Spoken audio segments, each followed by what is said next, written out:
If we're going to talk about super, a good place to start is with your income. Now, typically from working, but it could also be from investment, or it could be you've made a big capital gain on something, whatever, you've got some income to do something with.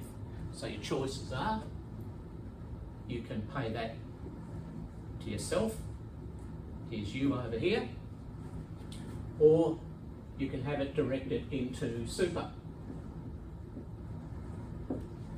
Now either way, it's income, it's going to be taxed, right?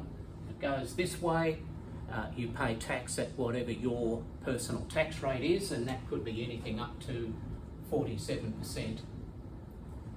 Or if it goes this way, the tax on that income becomes 15%. So, what's left? If it comes down this way, what you've got left is 53 cents. Over here, you've got 85 cents left to invest, okay? So, without doing anything else, you're that much better off on day one. Now, not everyone's on the 47% tax rate, I get that. But so long as you're on anything above that 15% tax rate, the big thing with super is that you've got that much more to invest day one.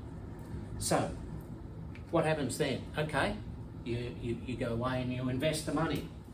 If you invest it in your own name, again, you are taxed at whatever your going rate is.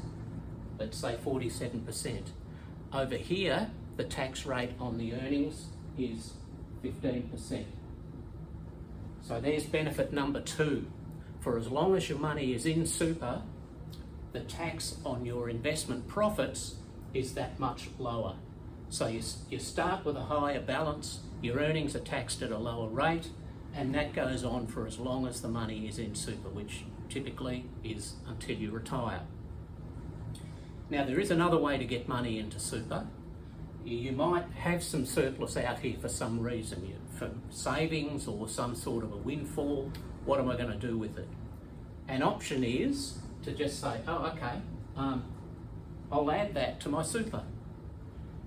You don't get this tax deduction for doing that, you're just transferring money from your name into the super fund. But what you do get is the benefit of this lower tax rate on anything that your money earns from then on, okay? All right, so you get to retirement age. What happens then? Well, you could choose to just take the whole lot out and do something with it. No problem, you can take the whole lot tax-free and ride off into the sunset. The alternative is that you can say to the super fund, hey, I've retired, I would like to start receiving an income from my fund. That's now called a pension. Simple as that. It's a flick of a switch. The super fund will start to pay you some money, and the side benefit here is that from that point on, that 15% tax no longer applies, okay? So the earnings from then on are exempt. You draw an income out of that, it can be whatever you like, provided it's above a certain statutory minimum based on your age. There's no tax on the earnings, and there is no tax on the income that you are now drawing. Doesn't get any better than zero tax. Of course, there is some devil in the detail. There are some limits that apply here and there, but there are also other ways of enhancing this, like for a significant period of time, you can be eligible to both contribute and withdraw at the same time, and there's a lot of planning opportunities there. But it's the last great tax planning opportunity. All these benefits apply without you having to do anything like borrowing or fancy schemes or anything like that.